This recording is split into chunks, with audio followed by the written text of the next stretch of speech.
The Book of Genesis. Chapter 14. War of the Kings. In the days of the eastern kings Amraphel of Shinar, Arioch of Elasa, Kedorlaomer of Elam, and Tidal of Goyim, they invaded the Jordan Valley near the Dead Sea, and made war with Bera king of Sodom, Bershah king of Gomorrah, Shernab king of Admah, Shemeber king of Zeboim, and the king of Bela, that is, Zor. All of these kings joined together, as allies, in the valley of Siddim, that is, the Sea of Salt. 12 years they had served Kedorlaomer, the most powerful king in the invading confederacy, but in the 13th year they rebelled. In the 14th year Kedorlaomer and the three kings who were with him attacked and subdued the Rephaim in Ashtaroth Karnaim, the Zuzim in Ham, and the Emim in Shave Kiriathaim, and the Horites in their mountainous country of Seir, as far as El Paran, which is on the border of the wilderness.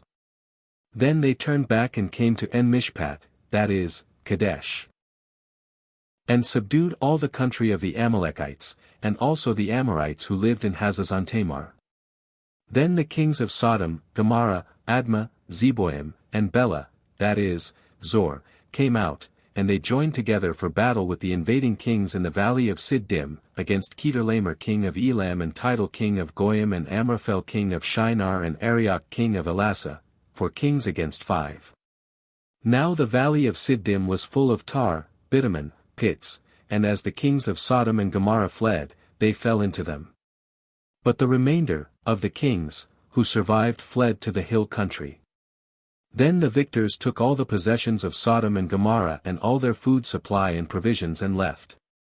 And they also took captive Lot, Abram's nephew, and his possessions and left, for he was living in Sodom.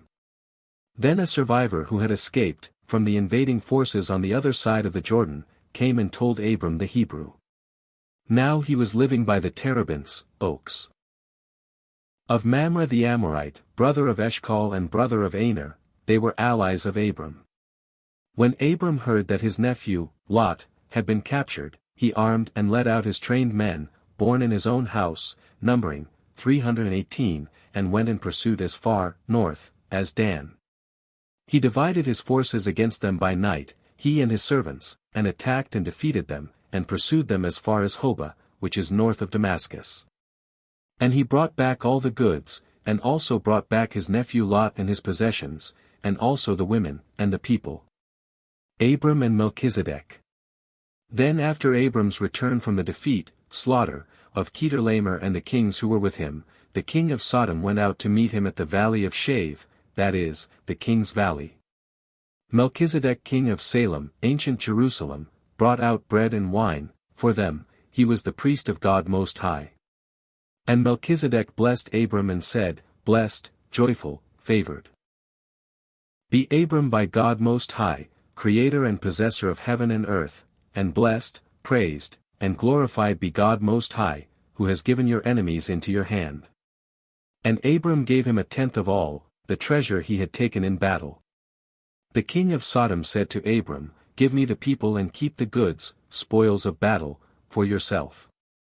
But Abram said to the king of Sodom, I have raised my hand and sworn an oath to the Lord God Most High, the creator and possessor of heaven and earth, that I would not take anything that is yours, from a thread to a sandal strap, so you could not say, I, the king of Sodom, have made Abram rich. I will take nothing except what my young men have eaten, and the share of the spoils belonging to the men, my allies, who went with me, Aner, Eshcol, and Mamre, let them take their share of the spoils.